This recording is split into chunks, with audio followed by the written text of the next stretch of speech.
مرحبا يا شهر رمضان يا شهر الصيام.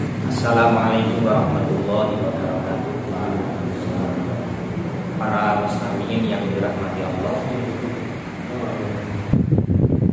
khusus warga Nahdliyin Kecamatan Prambon, utamanya sahabat-sahabat Ansor, sahabat Banser, adik-adik pelajar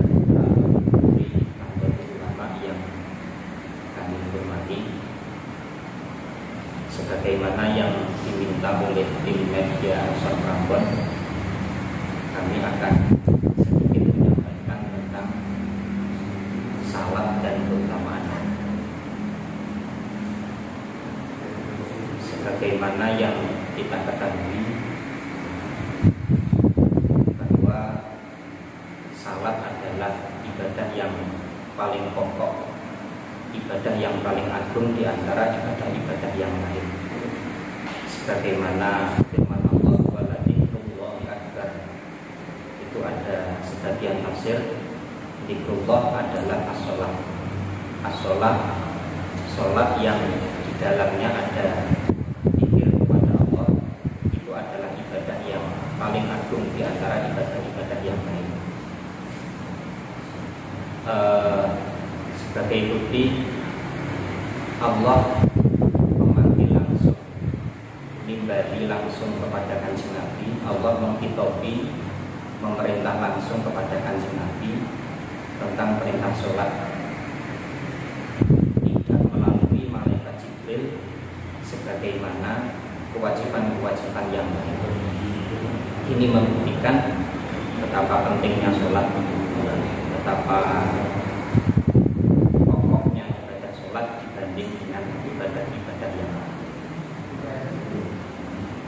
Dalam Al-Quran tentang keutamaan sholat, di antaranya disebutkan sholat itu bisa menjadi media kita untuk meminta pertolongan kepada Allah. Pertolongan apa? Baik mengenai hajat hajat agama, hajat akhirat, sebagaimana firman Allah, wasta'inu bis-sabri was-shalah.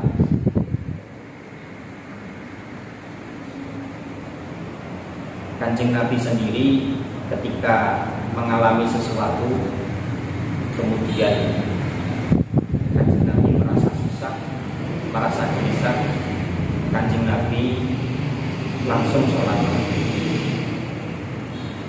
Sebagaimana keterangan dalam hadis, karena idza hazabahu amrun sholat, ketika wa fi riwayatin hazanan, ketika Kanjeng Nabi itu susah mengalami sesuatu, maka Kanjeng Nabi langsung sholat. Ada yang karena idza hazabahu amrun badara ila sholat. Dan sebagaimana yang kita ketahui juga, sholat itu di dalamnya ada sujud, yang mana sujud ini adalah media Nabi untuk meminta syafaat faslil qadha atau syafaatil ummah, yang tidak ada Nabi yang sanggup untuk melaksanakan ini. Tidak ada Nabi yang diberi izin untuk syafaat ini kecuali Kanjeng Nabi Muhammad. Itu medianya adalah sujud, dan sujud itu ada di dalam sholat. Jadi pertolongan apapun kita bisa dengan sholat, baik kebutuhan dunia ataupun kebutuhan akhirat. Jangan salah paham, kalau urusan dunia jangan dimasukkan dalam sholat, tidak apa-apa. Sahabat-sahabat Ansor yang masih jomblo, yang masih belum meminta jodoh, ketika di dalam sholat boleh. Punya hutang, nggak lunas-lunas, minta di sholat boleh. Wong doanya saja ketika duduk di antara dua sujud itu, Rabbi ghfirli warhamni wajburni, kalau punya utang wajburni, warfa'ni warzuqni, minta jodoh warzuqni bisa. Apalagi hajat-hajat akhirat, hajat-hajat akhirat. Di antaranya lagi adalah di Quran disebutkan inna sholata tanha anil fahsya wal munkar, bahwa sholat itu bisa menghindarkan diri kita dari perbuatan fahsya dan munkar. Dalam kitab Tafsir Munir Al-Fahsya tafsiri At-Ta'til, Ta'til itu meniadakan wujud Tuhan, atau kita kenal dengan istilah ateis. Mungkar itu adalah isyraq, atau mengakui ada Tuhan lain selain Allah. Kalau dalam tafsir Jalalain, dalam ayat bayat anil fahsya wal munkar, al-fahsya adalah azina, al-munkar adalah al-kufru wal ma'asi.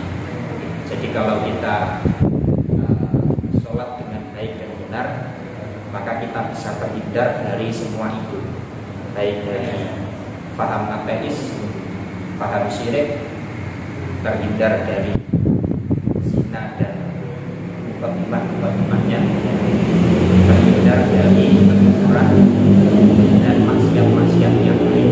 Itu kalau sholat kita benar dan baik. Di Quran juga disebutkan wa aqimis sholata lidzikri, dirikanlah sholat untuk mengingatku. Itu bagaimana zikir yang paling utama adalah ketika di dalam sholat. Ada yang menafsiri zikri itu kita mengingat kepada Allah. Ada yang menafsiri juga zikri itu Allah mengingat kepada kita. Allah mengingat kepada kita bilhamdi wa thanan, atau Allah menyebut kita dengan bilhamdi wa thanan. Kalau kita mengingat kepada Allah, berarti Allah mengingat kita. Allah menyebut kita dengan sebuah pujian di hadapan makhluk-makhluknya Allah yang ada di langit. Sebagaimana banyak keterangan yang sering kita lihat dalam hadis Nabi juga tentang keutamaan sholat, banyak sekali diantaranya as-sholatu imaduddin, sholat adalah tiang agama. Artinya faman aqomaha faqad aqomaddin wa man tarakaha faqad hadamaddin. Siapa yang menegakkan sholat maka dia menegakkan agamanya, dan barang siapa yang meninggalkan sholat maka dia merobohkan agamanya. Di antaranya lagi adalah hadis inna sholawati kafaratun lima bainahunna. Inna sholawati kafaratun lima bainahunna majtunibat al-kabair, bahwa sholat 5 waktu adalah menghapus dosa di antara satu sholat dengan sholat yang lain selain dosa besar. Artinya dosa kecil itu bisa terhapus dengan kita melaksanakan sholat. Lalu sebagaimana asbabun nuzul dalam surat wa aqimis sholata tarafayin nahari wa zulafan minal laili innal hasanati yudhibunal sayyi'at. Itu asbabun nuzulnya ada salah satu sahabat yang melakukan ciuman dengan seorang perempuan. Kemudian sahabat itu lapor kepada Kanjeng Nabi, dan akhirnya turunlah ayat tersebut. Artinya dosa ciuman saja itu bisa hilang dengan melaksanakan sholat. Ini kalau memang sholatnya baik dan benar. Sebagaimana juga riwayat Kanjeng Nabi pernah bertanya kepada para sahabat, bagaimana pendapatmu jika di depan rumahmu ada telaga untuk mandi, terus kamu mandi di telaga itu 1 hari 5 kali, bagaimana dengan kondisi badanmu? Sahabat menjawab, tentu badan saya bersih dari kotoran. Kemudian Nabi dawuh, fadzalika mithlus sholawati atau mathalus sholawati yamhullahu bihinnal khotoya. Itulah perumpamaan sholat. Dengan sholat 5 waktu Allah akan menghapus kesalahan-kesalahan kita dan dosa-dosa kita. Para muslimin yang dirahmati Allah, begitu tentang keutamaan sholat, dan melalui media ini pula kami mengingatkan kepada pribadi kami sendiri dan kepada sahabat-sahabat sekalian, marilah kita tingkatkan kualitas ibadah salat kita. Mohon maaf nih, barangkali yang kemarin-kemarin masih ada yang bolong-bolong, segera kita taubati dan kita lengkapi. Yang sudah lengkap, yang sudah tertib, tetap kita tingkatkan kualitas ibadah sholat kita.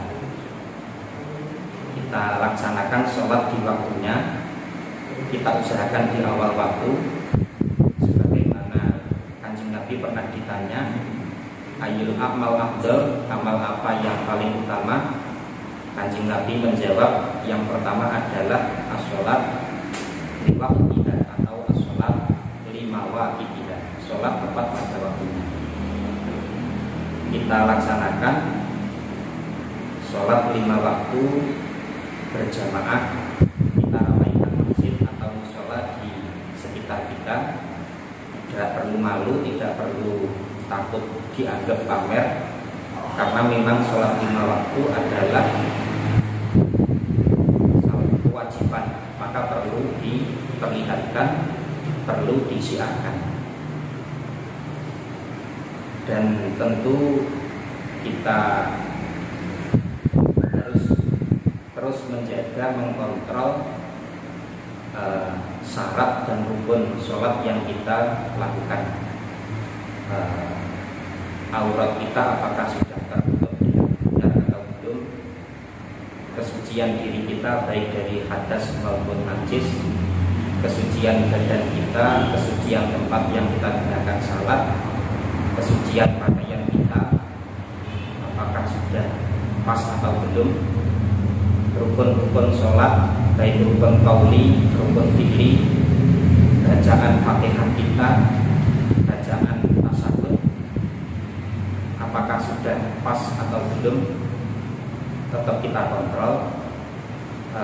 Rukun fi'li seperti rukuk, sujud kita apakah sudah pas sesuai dengan aturan atau belum.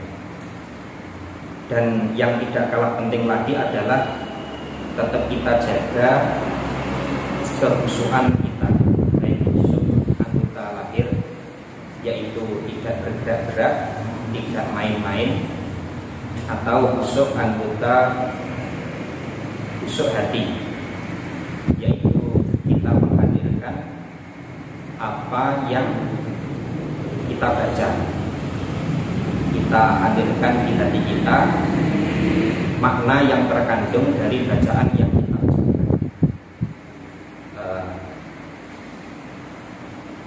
Sebagaimana hadis man lam tandahu sholatuhu anil fahsya wal munkar lam yazdad minallahi illa hudan. Maka dari itu Imam Ghazali mempunyai pendapat bahwa khusyuk itu adalah salah satu di antara syarat salat. Yang kedua,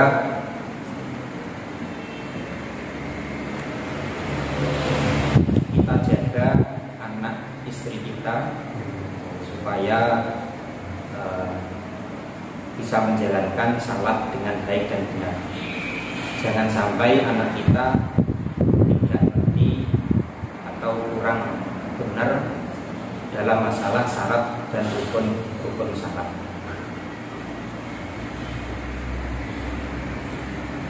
Sebagaimana dalam ayat inna min azwajikum wa auladikum aduwwal lakum, atau innama amwalukum wa auladukum fitnah.